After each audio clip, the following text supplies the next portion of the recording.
Très bien. Alors, en guise d'introduction, on va définir la toux. La toux est un réflexe normal de protection des voies aériennes. C'est un moyen mécanique de défense de l'appareil respiratoire à même de maintenir l'intégrité de l'appareil respiratoire. Cette toux, elle est d'intégration médulaire et elle est médiée par des récepteurs mécaniques et chimiques qu'on retrouve essentiellement au niveau de l'appareil respiratoire, mais aussi au niveau de la sphère digestive et ORL. La toux permet essentiellement l'expulsion des particules inhalées et elle permet aussi le drainage des mucosités bronchiques et de fait maintenir l'intégrité des voies aériennes et maintenir ces voies aériennes plus ou moins saines, plus ou moins stériles. Alors, la définition de la toux chronique.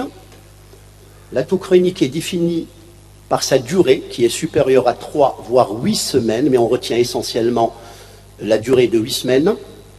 Le hémage, qui est le raclement de gorge, qu'on retrouve fréquemment chez les adultes, est une forme clinique. Et la durée, retenez la durée, plus de 8 semaines, on est dans le contexte de toux chronique, et de ce fait, on va essayer de chercher l'étiologie et de cerner de plus près cette étiologie. Alors, en matière de prévalence de la toux chronique, en médecine générale, chez les nouveaux consultants, on retrouve à peu près une prévalence de 6%. Et vous allez voir que cette prévalence va grimper à 30% en consultation spécialisée de pneumologie. Alors, la conduite à tenir et l'approche diagnostique de la toux commence bien sûr par cerner la définition, donc établir le diagnostic positif d'une toux chronique native. Le diagnostic est basé sur un triptyque, la durée qui est supérieure à 3 semaines, mais on avait vu tout à l'heure, c'est surtout 8 semaines, l'absence de tendance à l'amendement, à l'amélioration, et enfin, il n'y a pas de contexte étiologique connu. Donc on ne sait pas de quoi il s'agit, on sait que ça dure plus de 8 semaines, et il n'y a pas de tendance à la régression ni à l'amélioration. Dans un deuxième temps, une fois qu'on a défini et fait le diagnostic de toux chronique, on va voir évaluer son caractère invalidant. Et le caractère invalidant, bien sûr, il passe par l'impact négatif sur la qualité de vie que puisse avoir cette toux chronique native. Et cet impact négatif sur la qualité de vie va s'exprimer par, bien sûr, un impact sur le sommeil. Ça peut entraîner des vomissements au décours de la toux, ça peut entraîner des pertes de connaissance, des fractures costales, et chez la femme, malheureusement, ça peut entraîner aussi des pertes d'urine, voire ça peut initier, favoriser un prolapsus utérin ou vaginal.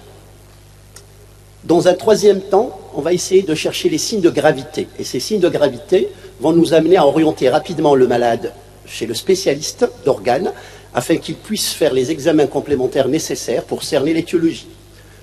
Alors, parmi les signes de gravité, vous avez l'hémoptysie.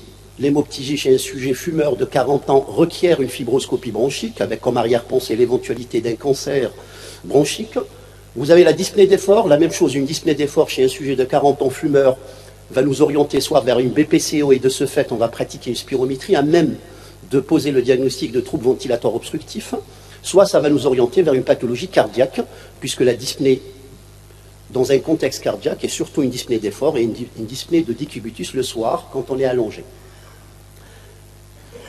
Alors, quelles sont les principales étiologies de la toux persistante ou de la toux chronique native? Il y a 5 principales étiologies.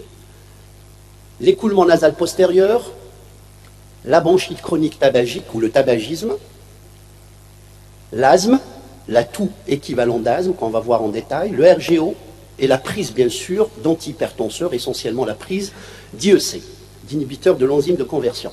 Et on peut ajouter 3 autres entités qui sont assez fréquentes aussi, mais moins fréquentes que les premières, la bronchite eosinophile, le syndrome d'apnée obstructive du sommeil qui peut générer une toux dans 50% des cas, et bien sûr l'hypertrophie amygdalienne chronique qui seule peut se manifester par une toux chronique. On commencera, donc là on va passer en revue rapidement les étiologies et puis on va voir les algorithmes à même de nous orienter vers une étiologie précise. Alors le tabagisme, avec ou sans bronchite chronique, avec ou sans BPCO, va entraîner, générer, susciter une toux chronique native. Alors la prévalence de la toux chez les fumeurs, bien sûr, est plus importante versus non-fumeurs et ex-fumeurs, elle est 3 fois plus importante. Le diagnostic, il est facile, c'est l'interrogatoire, juste poser la question si le patient fume, et de ce fait, on va essayer quand même de lier la toux à l'intoxication tabagique.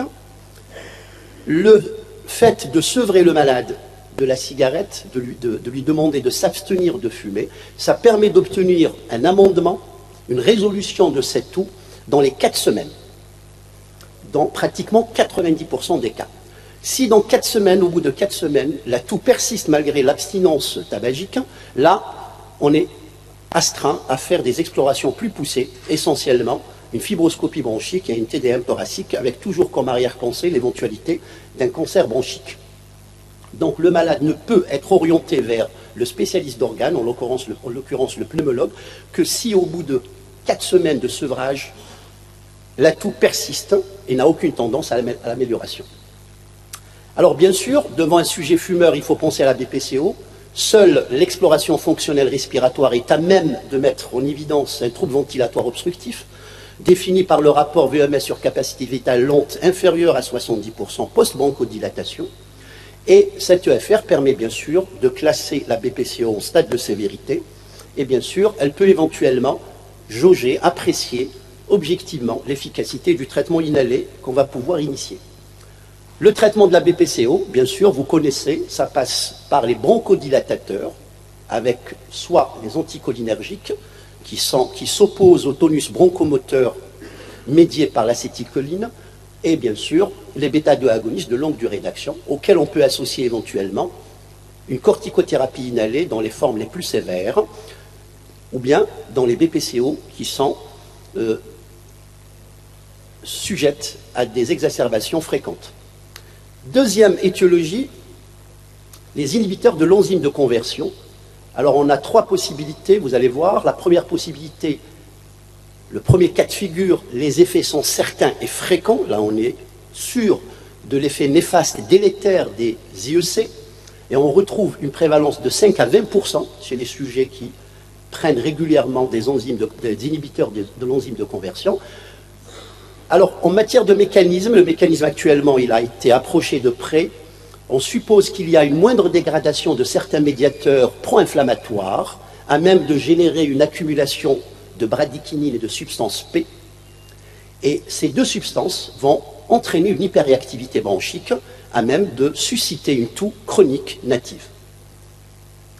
Alors, bien sûr, l'interrogatoire va permettre de mettre en évidence la prise d'IEC chez un sujet hypertendu ou cardiopathe. Et là, on est appelé à entraîner, à demander l'arrêt et l'interruption de cet IEC à condition que la collaboration se fasse étroitement avec le cardiologue qui a prescrit l'IEC dans un but, bien sûr, de trouver une alternative thérapeutique. Alors, quand on arrête les IEC, généralement, l'amélioration de la toux est obtenue au bout d'1 mois. Ça, c'est retenez cette durée. 1 mois, généralement, la toux disparaît. Si la toux ne disparaît pas au bout d'1 mois, il faut revoir le diagnostic. Maintenant, il y a des cas où on ne peut pas arrêter l'IEC parce que c'est vital. Le cardiologue vous dira, c'est pas possible, c'est une nécessité absolue et je ne peux pas enlever cette thérapeutique. Là, qu'est-ce qu'il faut faire? Il y a une alternative. On peut associer à cet IEC soit un anti-inflammatoire non stéroïdien type endométacine, ou bien on peut lui associer de la nifedipine, ou bien on peut lui associer du chromoglycate disodique par voie inhalée, en sachant que ce produit n'existe pas sur le marché actuellement. Donc ça veut dire le fait d'associer de la nifedipine ou bien un anti-inflammatoire inhalé, un anti-inflammatoire non stéroïdien, ça permet de contrecarrer l'effet néfaste et l'effet délétère des IEC et d'arrêter, de freiner l'avènement, l'occurrence et la pérennisation de cette toux chronique native. Alors, et vous avez une deuxième cas de figure, effet certain mais plus rare, c'est avec les sartans, qui sont des antagonistes de l'angiotensine 2, qui restent quand même une bonne alternative pour les patients développant une toux sous IEC. Si on n'a pas le choix, il faut maintenir un antagoniste de l'angiotensine, on peut surseoir aux IEC et donner bien sûr des sartans. Les bêta-bloqueurs, ils peuvent aussi générer une toux avec ou sans TVO, avec ou sans bronchospasme. Et vous avez des données restreintes de la littérature concernant la morphine et ses dérivés, et concernant bien sûr le méthotrexate. Donc, on est sûr d'une chose, c'est que les IEC génèrent une toux chronique native, et qu'on peut éventuellement arrêter, surseoir à l'utilisation de ces IEC, et obtenir au bout des mois l'amendement définitif de la toux, bien sûr en collaboration avec le cardiologue qui a prescrit ce médicament. Troisième étiologie, c'est l'écoulement nasal postérieur, c'est ce qu'on appelle le jetage postérieur ou la rhinorrhée postérieure, qui reste la cause la plus fréquente de toux chronique native. Le diagnostic est facile, c'est l'examen de l'oropharynx, il suffit de déposer une abaisse longue, de déprimer la langue et de regarder ce qui se passe au niveau du pharynx, et là on va trouver des mucosités qui collent, qui adhèrent, mucosités claires ou bien colorées, et ça permet largement de faire le diagnostic de jetage chronique postérieur pharyngé. Alors, le traitement, bien sûr, il fait appel aux antihistaminiques H1 de première génération et il fait appel aux décongestionnants nasaux, qui restent bien sûr indiqués en première intention. Cette rhinorrhée postérieure peut être secondaire à une rhinite allergique, et dans ce cas, le diagnostic est aisé, c'est l'interrogatoire qui va rechercher des phénomènes allergiques associés, ou bien des variations saisonnières des symptômes. Là, la place des tests allergéniques reste à définir, elle n'est pas claire, lorsque la toux, en tant que symptôme isolé du jetage postérieur, est diagnostiqué. Alors, le traitement de la rhinorrhée postérieure hors rhinite allergique passe par l'utilisation des antihistaminiques de première génération, qui restent les plus efficaces, alors qu'on nous a toujours dit qu'il faut utiliser les antihistaminiques de deuxième génération. Seulement ici, l'effet sédatif de ces antihistaminiques H1, c'est lui qui va entraîner la réduction de la toux, et c'est lui qui va entraîner l'amendement de cette toux. Mais là, il faut avertir, bien sûr, le patient de l'effet sédatif et de la possibilité de somnolence, et demander au patient de prendre son antihistaminique de type H1 de première génération le soir avant de dormir. Le jetage postérieur peut être secondaire à une sinusite chronique. Et là, quand vous suspectez une sinusite sur des symptômes, bien sûr, évocateurs, d'appel, il faut surseoir à l'utilisation ou à la demande des radiologies simples, il faut aller directement vers le scanner. C'est le scanner qui peut définir, vous donner le diagnostic de sinusite chronique, alors qu'il y a une très mauvaise corrélation entre les signes cliniques et la radiologie simple, la radiologie standard des sinus. Troisième ou quatrième étiologie, c'est le RGO, qui reste une cause fréquente de toux native chronique. Là aussi, c'est l'interrogatoire qui permet d'approcher le diagnostic à la recherche de régurgitation acide ou non acide, et bien sûr, associé ou non à des brûlures rétrosternales et à des éructations. Alors, retenez quand même que dans 50 à 75% des cas, le RGO est totalement silencieux, il est asymptomatique, et de ce fait, on est obligé de donner ou d'opter pour ce qu'on appelle le test thérapeutique, en sachant que le RGO peut être asymptomatique dans 50 à 75% des cas. C'est ce qu'il faut retenir et garder en tête pour pouvoir initier ce traitement, ce test thérapeutique. Alors, le traitement du RGO, bien sûr, il passe par l'utilisation des inhibiteurs de la pompe à proton. Il faut retenir qu'il faut une double dose, c'est-à-dire 40 mg au minimum, on peut aller jusqu'à 60 mg jour. Et bien sûr, en cas d'échec, là, on est obligé d'aller vers ce qu'on appelle la pose d'une sonde œsophagien d'impédance qui peut nous permettre de poser le diagnostic de RGO non acide et bien sûr de faire la corrélation de la toux avec ce RGO. Sans oublier, bien sûr, comme traitement, les règles hygiénodiététiques qui gardent leur place, bien sûr, une place prépondérante dans le traitement du RGO. En cas d'échec du traitement à base d'IPP et en cas d'absence de régurgitation non acide, on peut être appelé à utiliser, à opter pour, bien sûr, le traitement chirurgical, et vous avez la fin d'applicature totale, circulaire, qui peut, bien sûr, entraîner des résultats probants. Seulement, il faut, bien sûr, mettre en balance le bénéfice-risque, qui est quand même important à discuter, puisque cette chirurgie n'est pas dénuée de risques. on peut avoir des complications post-opératoires qu'on aura à gérer difficilement. Cinquième possibilité, c'est bien sûr ce qu'on appelle l'asthme et la toux variante asthmatique, ou ce qu'on appelle la toux équivalente d'asthme. La toux isolée, manifestation d'asthme, est retrouvée dans plus de 50% de cas. Dans plus de 50% des cas, les asthmatiques ne sifflent pas, ne font pas de crise d'asthme, n'ont pas de dyspnée d'effort, mais ils ont une toux spasmodique, nocturne, quotidienne, qui survient au petit matin et qui réveille le malade et qui est quasi quotidienne. Alors, le problème est ardu parce qu'il n'y a pas de sibilance à l'auscultation, il n'y a pas de dyspnée, et de ce fait, le diagnostic est difficile, puisqu'on nous a toujours enseigné que le diagnostic d'asthme est un diagnostic d'anamnèse, basé sur la survenue nocturne d'événements respiratoires, à type d'oppression thoracique, de dyspnée, de respiration sifflante et de toux, réversible spontanément après intervention pharmacologique. Ici, il n'y a pas de sibilant, il n'y a pas de dyspnée, ni d'effort, ni paroxystique, et de ce fait, le diagnostic peut être difficile. Et même si on va vers l'EFR, souvent l'EFR est négatif. Il n'y a pas de TVO, il n'y a pas de trouble ventilatoire obstructif. Là aussi, intérêt du test thérapeutique et intérêt d'introduire des corticoïdes inhalés au long cours à même de faire céder cette toux native chronique. Le traitement de la toux variante asthme, bien sûr, c'est le même traitement que l'asthme. Il passe inéluctablement par les corticoïdes inhalés, associés ou non à des bêta-2 mimétiques.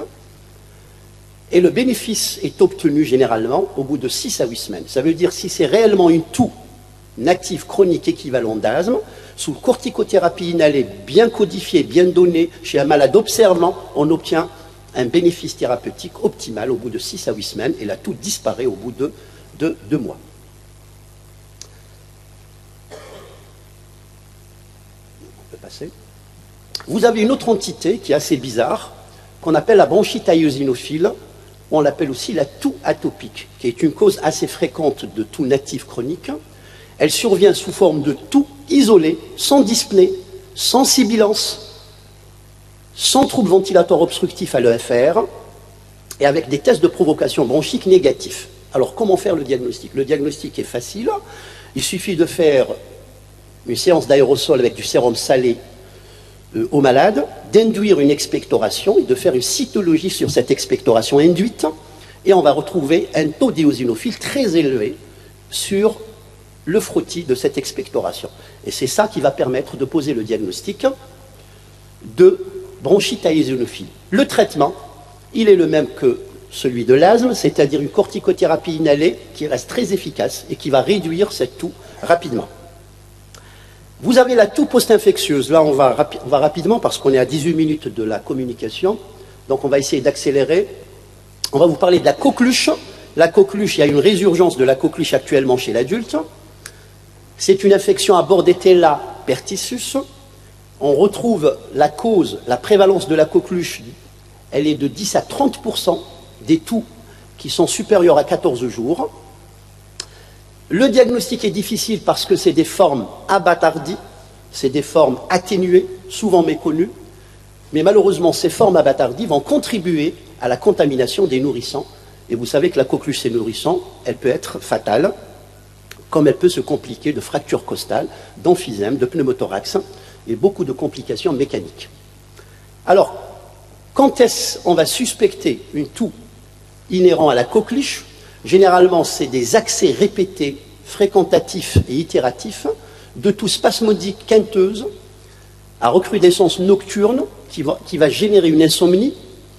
Il y a une persistance de la toux au-delà de 21 jours et puis absence de signes accompagnateurs, surtout absence de fièvre. Il n'y a pas de fièvre.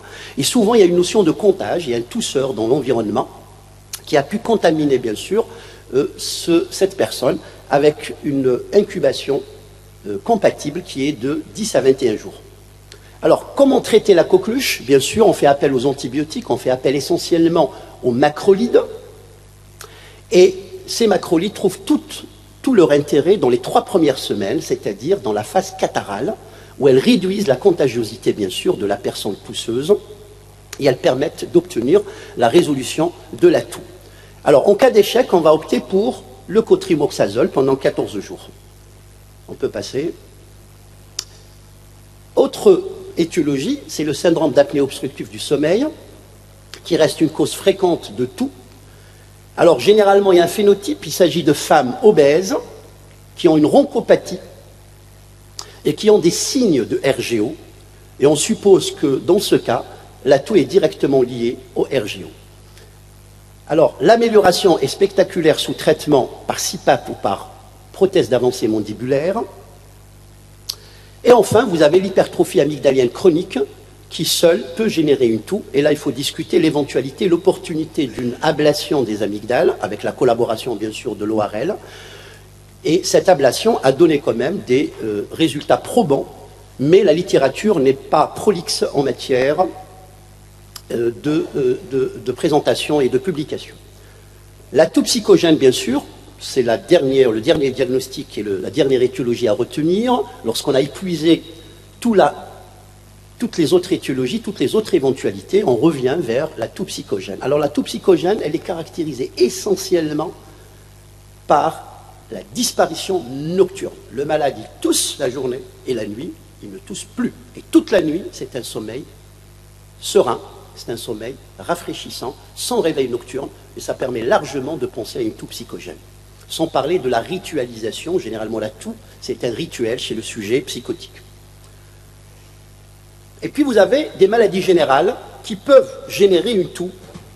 Parmi les maladies générales, on peut citer bien sûr le syndrome SEC, le syndrome de Gougeot-Segren, c'est une rareté quand même, qui peut s'exprimer par une xérotomie et une xérophthalmie. On peut citer d'autres maladies de système, telles que le Wegener, l'amylose, la maladie d'Aorta. Et enfin, une hypothyroïdie peut générer une toux isolée.